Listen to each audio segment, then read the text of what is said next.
তব কথামৃতং তপ্ত জীবনং কবিভৃদিতং কল্মষাপহম শ্রবণমঙ্গলং শ্রীমদততং ভুবি গৃণন্তি এ ভুরিদা জনা।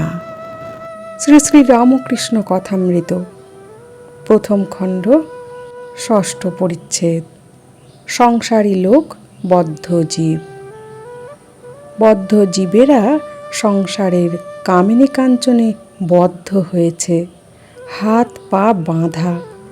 আবার মনে করে যে সংসারের ওই কামিনী ও কাঞ্চনেতেই সুখ হবে আর নির্ভয়ে থাকবে। জানে না যে ওতেই মৃত্যু হবে। বদ্ধ জীব যখন মরে, তার পরিবার বলে, তুমি তো চললে, আমার কি করে গেলে? আবার এমনই মায়া যে প্রদীপটাতে বেশি সলতে জ্বললে বদ্ধজীব বলে, তেল পুড়ে যাবে, সলতে কমিয়ে দাও। এদিকে মৃত্যুশয্যায় শুয়ে রয়েছে। তাহলে ঠাকুর বলছেন, বদ্ধজীবেরা সংসারের কামিনী কাঞ্চনেতেই বদ্ধ হয়েছে, তাদের হাত পা বাঁধা। কারণ আমরা বদ্ধজীবেরাই দায়ী বদ্ধ হওয়ার জন্যে। কেননা আমরা নিজেরাই নিজেকে এই মিথ্যে সংসারে সঁপে দিয়েছি। আমরা নিজেকে বাদ দিয়ে আর সব কিছু নিয়ে, যেমন এই পরিবার, বিষয় আশয়, সব কিছু নিয়ে সর্বদা চিন্তা করি। শুধু নিজেকে নিয়েই চিন্তা করি না, আর মনে করি এই সংসারেতেই সুখ হবে। আর মৃত্যুকে ভুলে গিয়ে সংসারেতেই যেন নির্ভয়ে থাকতে চাই। সকল মহাপুরুষদেরও সংসার পরিবার পরিজন ছিল, যেমন শ্রীরামকৃষ্ণ, সাধক রামপ্রসাদ, ভগবান শ্রীচৈতন্য। তাছাড়া রামায়ণে, মহাভারতে অনেক পুরুষ চরিত্র দেখতে পায়। অনেক মহাপুরুষ ভগবানের পাদপদ্মে থেকেই সংসার করেছে। তারা সত্যকে উপলব্ধি করেছে।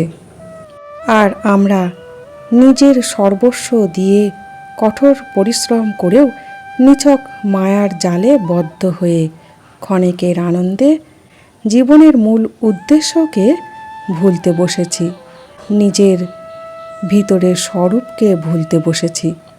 পরিবারের মুখের হাসি দেখবার জন্য আমরা সত্যকে ভুলে গিয়েও ভালো থাকি। কিন্তু এমন একদিন আসে কঠিন পরিস্থিতি, কঠোর পরিশ্রম, সর্বস্ব ত্যাগের প্রতিফল স্বরূপ অপমান, লাঞ্ছনা, অস্বীকার, অবজ্ঞার শিকার হতে হয়। তখন জীবনের খাতায় কোনো হিসাব মিলানো যায় না, হিসাবটি গরমিল হয়ে যায়। তাই ভগবানের কাছে সব হিসাব দিয়ে রাখতে হয়, তাহলে তিনি সব মিলিয়ে দেন। আর ঠাকুর বলছেন, বদ্ধজীব যখন মরে, তার পরিবার বলে, অর্থাৎ তার স্ত্রী বলে, তুমি তো চললে, আমার কি করে গেলে? তার মৃত্যুর পরেও ছাড় নেই। তখনও পর্যন্ত তার স্ত্রী নিজের স্বার্থের কামনা রাখে। আবার বলছেন, এমন কোনো মানুষ আছে মৃত্যুশয্যায় ধুঁকছে, সেও জানে মরণের সময় এসেছে, বেশি দেরি নেই, তবুও তার শেষ মুহূর্তেও সংসারের মায়া ত্যাগ করতে পারছে না। সে নিজের জীবনের চাইতেও প্রদীপের তেলের বেশি মূল্য দিচ্ছে। বলছে, তেল পুড়ে যাবে, সলতে কমিয়ে দাও। এই হলো বদ্ধজীব। ভগবানে মন না হলে কোনো কিছুতে অনাসক্তি আসে না। ঠাকুর বলছেন, বদ্ধজীবেরা ঈশ্বর চিন্তা করে না। যদি অবসর হয়, তাহলে হয় আবোল তাবোল ফালতু গল্প করে, নয় মিছে কাজ করে। জিজ্ঞাসা করলে বলে, আমি চুপ করে থাকতে পারি না, তাই বেড়া বাঁধছি। হয়তো সময় কাটে না দেখে তাস খেলতে আরম্ভ করে। সকলে স্তব্ধ। তাহলে বদ্ধজীবেরা ঈশ্বর চিন্তা করে না, কারণ তারা অজ্ঞানতার অন্ধকারে ডুবে আছে, তাদের নিস্তার নেই। যেমন গোবরে পোকা গোবরেতেই থাকতে ভালোবাসে, ফুলের ওপর রাখলেও থাকবে না, তেমন বদ্ধ জীবও অসৎ সঙ্গে সময় কাটাবে, আলতু ফালতু গল্প করবে, হয়তো সময় কাটাতে বেড়া বাঁধছে, নয়তো তাস খেলছে, কিন্তু তবুও ভগবানের নাম করবে না। নিজেকে জাহির করছে আমি কর্মঠ, কাজ ছাড়া থাকতে পারি না, কিন্তু আসল কাজ বাদ দিয়ে অর্থাৎ ভগবানের চিন্তা না করে আর সব নকলকে নিয়েই জীবনের মূল্যবান সময় কাটিয়ে দেয়।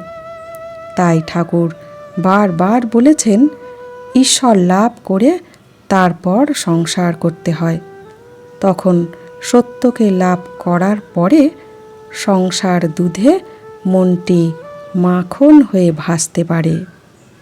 আজ এই পর্যন্ত।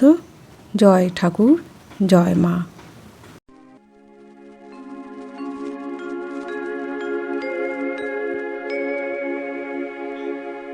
निरञ्जनं नित्यमनन्तरूपं भक्तानुकम्पा धृतविग्रहं वै ईशावतारम् परमेशमिद्यम्